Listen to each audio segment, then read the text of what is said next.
Oi cruzeirenses, tudo bem? Sou Jean Gustavo, cadeirante 5 estrelas. Compartilhem, curtam e inscreva-se no nosso canal. Diretor comercial da Minas Arena, Samuel Lloyd afirmou nesta quarta-feira, 6, durante participação no podcast Super Esportes Entrevista, que a concessionária responsável pela administração do Mineirão está de portas abertas para compartilhar a gestão do estádio com o Cruzeiro. Agora, você citou que esse acordo até dezembro pode abrir portas para uma gestão diferente do Mineirão. A Minas Arena admite nesse momento que, diante da saída do Atlético ano que vem para a Arena MRV, fazer uma gestão, por exemplo, compartilhada com o Cruzeiro, sendo o Cruzeiro um corresponsável direto pelo estádio, tanto para as coisas boas quanto para as coisas ruins. É possível essa gestão compartilhada, mesmo existindo o contrato de concessão entre a Minas Arena e o governo de Minas? Como é que poderia ser formatado isso diante da existência do contrato? Bom, gestão compartilhada sempre foi o desejo da Minas Arena, né? Isso mas sempre eu não digo no formato de parceria, aquela parceria que vocês tinham com o Cruzeiro lá no começo da gestão do estádio. Mas aqui ele não era de gestão compartilhada. Tá, mas eu estou dizendo uma gestão de fato compartilhada, diferente de uma parceria em que o clube pode ter vantagens em relação a quem não tem um contrato. Compartilhar decisões também. Vamos lá, se a gente olha para o plano de negócios da Minas Arena e aquele plano de negócio que foi colocado pelo Estado lá atrás, é intrínseco, né, que a gente teria um operador master no nosso estádio. Então a gente busca isso desde a origem, né?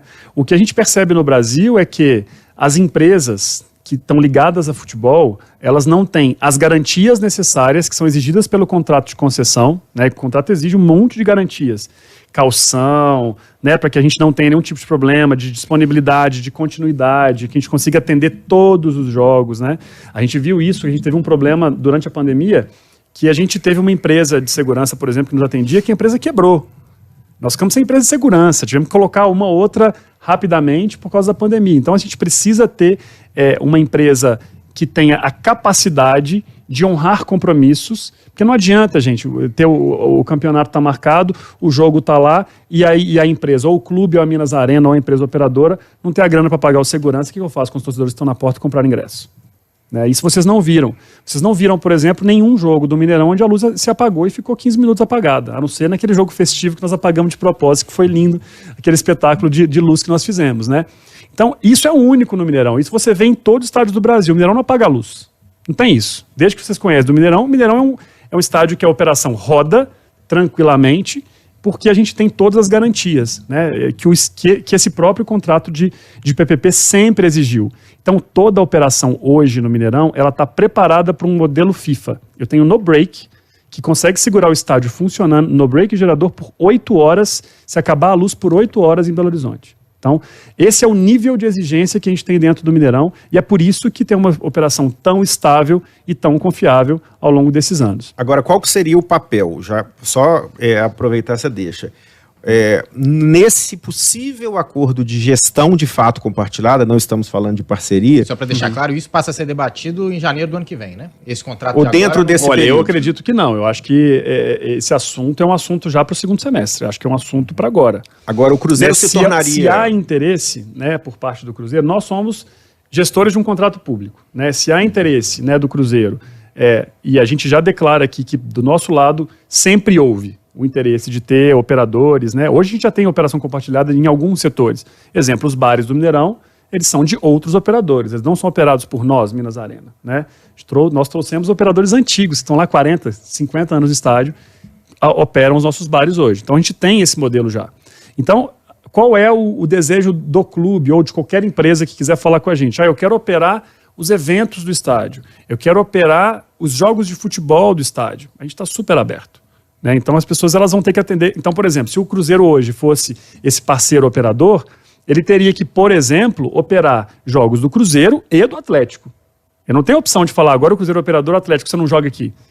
Ou América, se ele quiser jogar, não joga aqui. Mas esse cenário vai mudar a partir do ano que vem. Qual que é a responsabilidade desse futuro operador, por exemplo, em se tratando da matéria-prima do Cruzeiro, que é futebol, né? Qual que seria a responsabilidade dele se ele assumir? Assume 100% das responsabilidades, direitos e deveres desse contrato de concessão. Né? Então ele tem que ter a manutenção corretiva. Né? Então hoje, vamos lá, o Cruzeiro quando vai jogar no Mineirão, aquele custo Mineirão que o Cruzeiro olha é daquela partida daquele dia, certo? Ele não olha se queimou uma lâmpada no dia seguinte e tem que trocar a lâmpada. Ele não olha se eu tenho que ter um investimento porque o meu no-break estragou. Esse custo não é compartilhado com o clube. Né? Ele paga aquela partida naquele dia. Quando eu tenho um operador master no estádio, ao invés dele olhar um custo ali que deve ser em torno de 6 a 10 milhões no ano, dependendo do número de jogos que eu tenho e do número de torcedores, né? Porque quanto maior o torcedor, maior o custo do jogo. Ele olha para 40 milhões, que é o que custa gerir um estádio daquele tamanho. Né? Então, são escalas completamente diferentes. O que você assume de responsabilidade quando você é um operador master é fazer o dia a dia funcionar. Agora, nenhum negócio neste mundo funciona, qualquer casa de evento, buffet infantil, abrindo só 30 dias por semana. Por ano. Né? Com 33 jogos por ano, você não consegue manter uma estrutura daquele tamanho. E aí é por isso que a gente tem que investir em outras atividades, que geram fluxo, que geram receita, no dia de não jogo. Né? Esse é o maior desafio de qualquer arena do Brasil. Quando isso não acontece, o que rola? Quem paga a conta desse dia de não jogo, para clubes que têm hoje, né, as suas próprias arenas, é o futebol. Então isso tira o dinheiro da compra do jogador. Isso tira o dinheiro de outros lugares que o futebol precisa investir. Investimento num CT, por exemplo. Né, porque você tem que manter ali uma arena funcionando. Mas a Minas Arena, por exemplo, ela já tem expertise em gestão de eventos. Sim. Tanto futebol quanto shows.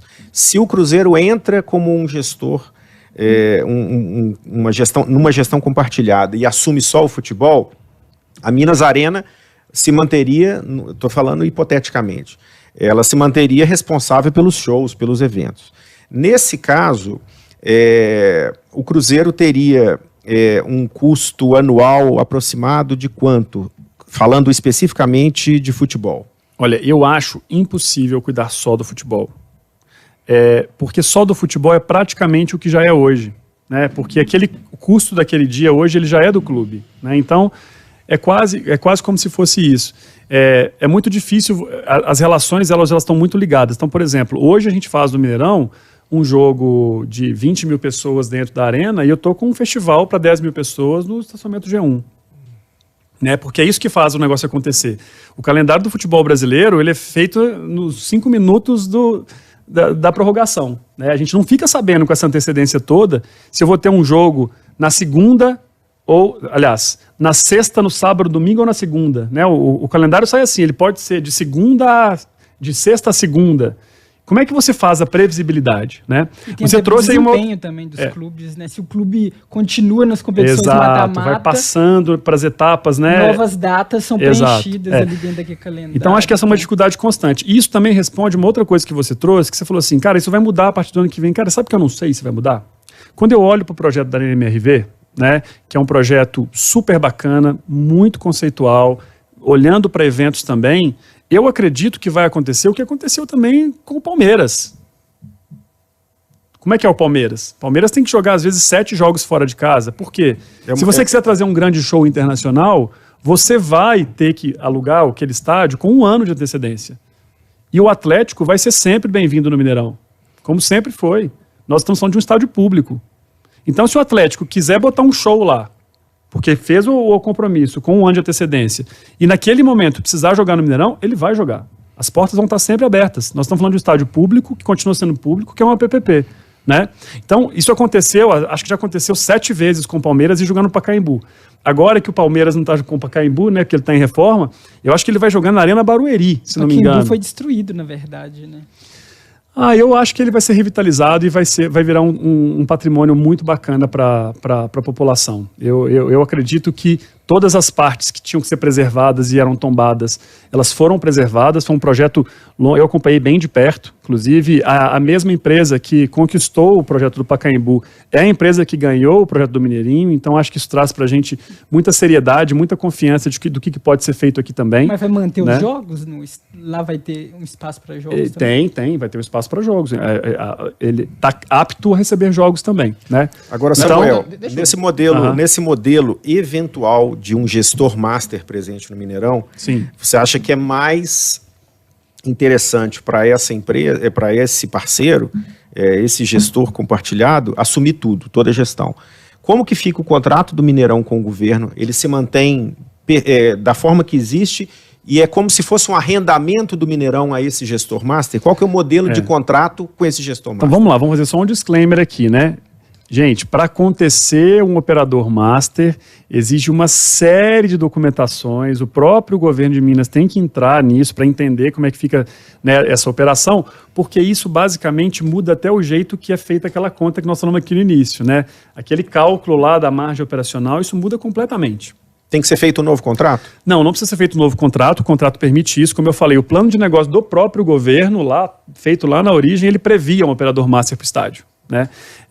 E aí vamos lá, eu acho que o papel da Minas Arena fica como um grande gestor fiscalizador, né? Se as coisas estão sendo feitas da forma como aquele contrato tem que ser feito, né? Então se os processos estão sendo bem geridos, se a sustentabilidade do estádio, do ponto de vista ambiental, social, ela está de acordo com as conformidades, né? Então ela passa a ser uma administradora de shopping center, né? Em que eu tenho o lojista, ele cuida da sua própria loja ali dentro, né? Então você tem um grande supermercado dentro de um shopping, dali da porta para dentro, aquele supermercado cuida, e o lojista, o administrador daquele shopping vai fazer auditoria para saber se está emitindo nota fiscal, se está tudo dentro dos conformes, né? Eu acho que esse é um dos modelos que a gente imagina. É uma conversa longa, sabe, Bruno? Não é uma conversa que... Por isso que eu falei assim, eu acho que se tem o interesse, ele tem que começar esse ano, né, essa conversa. Porque... É difícil, são muitos fatores que têm que ser colocados à mesa, né? Inclusive em relação à lucratividade, né? Hoje, a gente sabe que o Mineirão é um estádio superavitário, né? A gente consegue pagar as contas por causa dos volumes de eventos que eu tenho. Quando a gente olha para estádios de clubes, e aí vou fazer aqui mandar um oi aí para os meus amigos do Allianz Parque, que é um estádio gerido por uma concessionária, não é uma concessionária lá, é uma parceria privada, né? Mas gerido por uma empresa de entretenimento que atende a um clube de futebol.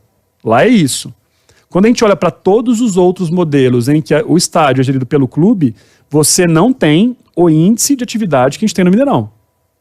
Se vocês conseguirem me falar não, mas eu bato palma. Eu sempre destaquei isso. As duas referências que a gente tem são Allianz Parque e Estádio Mineirão. Os outros estádios do Brasil não geram essa atividade. Eu já conversei com operadores de estádios grandes que eu falei, e aí, você faz jogo corporativo aí no seu gramado? Não, imagina, de jeito nenhum. Por que você não faz? Porque, cara, eu marquei o jogo corporativo, a empresa me pagou R$100 mil para usar o gramado num jogo corporativo, vem o treinador e fala que quer fazer um treino no estádio. Não no CT, no estádio. Porque aqui que é R$100 mil, gente. Paga 2 milhões por mês para cada jogador. O que é R$100 mil? Porque eu quero fazer o treino aqui. Então, o tipo de gestão, né, que quando você está o clube olhando para um estádio de futebol é completamente diferente quando você tem uma empresa de entretenimento gerindo um estádio de futebol, que é o caso da Minas Arena e que é o caso lá da W Torre Entretenimento, né, que eu inclusive admiro o trabalho deles, a gente olha para eles o tempo todo, tá?